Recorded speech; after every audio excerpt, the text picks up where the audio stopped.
Andrew Rosindell. Thank you, Mr Mundell. I say to the Minister that cancelling elections is always wrong unless there is an extreme situation where that necessitates a postponement of an election. I can't think of many examples in recent years where that was necessary. I remember when Margaret Thatcher abolished the GLC. She extended the GLC's term by 1 year only, and then the GLC was rightly abolished. I remember during the COVID pandemic, the Greater London Authority's term was extended by 1 year, but then it was shortened in the next term, so a 5-year term, then a 3-year term. Cancelling elections, I think, in this case, Mr Chairman, purely for political reasons, is fundamentally dishonest of this government.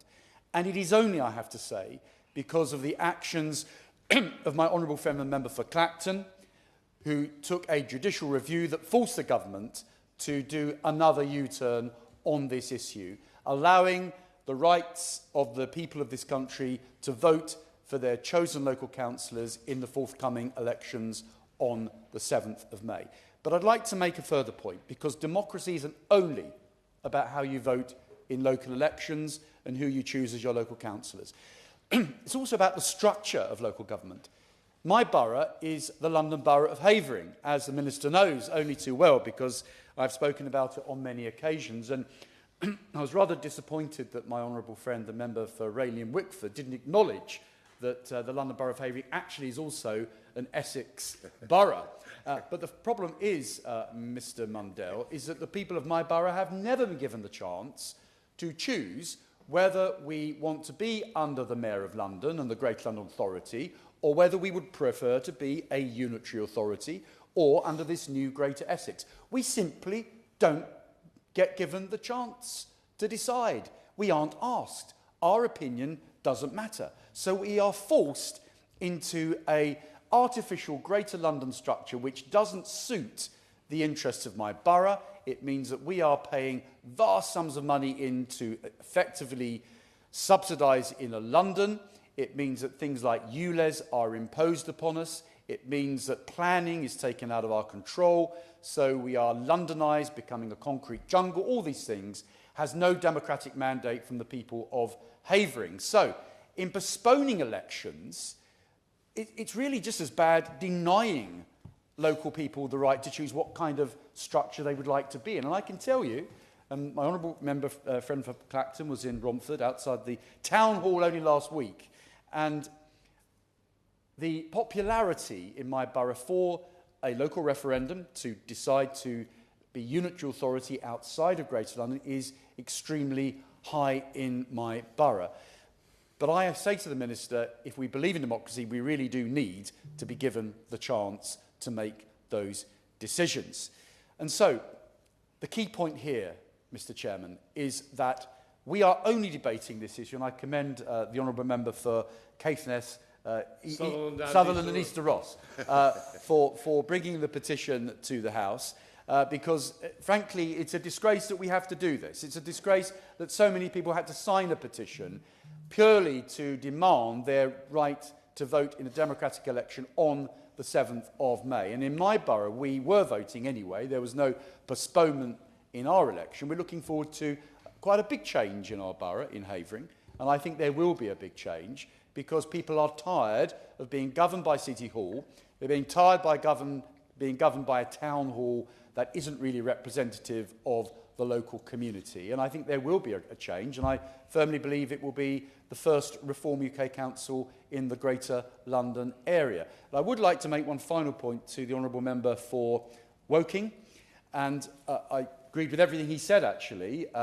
And on this, I think the Liberal Democrats have an honourable position on this in terms of democracy. I think there was Cheltenham, I think there was a little issue there, but let's not worry about that. I think the Liberal Democrats were very clear that there should have been elections. But what I would say to him is that under these restructuring of local government, I think one of the issues in his particular new local authority, it being called West Surrey, surely it should be called West Surrey and South Middlesex to actually reflect the true historic county identity of that particular area. Because if you're going to name local authorities, you give them names that actually reflect the geography and the history of that area. And so it's very important that that area of Middlesex is included in the name of the new unitary authority for that area. I hope he agrees with that. I'll give way, most certainly. Thank you very much for highlighting this. I have some sympathy for this. I know Liberal Democrat colleagues in Spelthorne have highlighted this issue. Obviously, we're going to have a new council called West Surrey, which is 1/6 South Middlesex. I know the government are considering this suggestion. I hope they give it due consideration. I think one of the concerns being that it's only 1/6 South Middlesex, so why should it be half the name? However, what I would highlight, I'm more concerned with the fact that this council is going to start with over £4 billion worth of debt that it's going to inherit from the former Conservative administrations. That's my more priority rather than the name, but I do have some sympathy. Well, I'm grateful to the honourable gentleman. I'm glad he has sympathy with it, because actually local identity matters, and giving a council a name which actually everyone feels representative by is actually very important.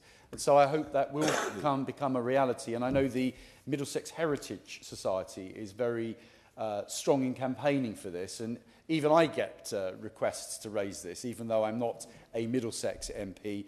I am an Essex MP and proud of it. Mr. Chairman, in closing, can I say one final thing? Is I hope the government have learned a lesson here. Democracy has been fought for over many centuries, many generations. It's not something you just discard or postpone or delay purely for political advantage. And I'm afraid the government have been called out on this issue. And I believe that the denial of democracy is something that the Minister really should apologise for today. And thank goodness there was a threat of a judicial review, and that prompted the government to do that U-turn, which means that the people of this country can properly vote in local elections on the 7th of May.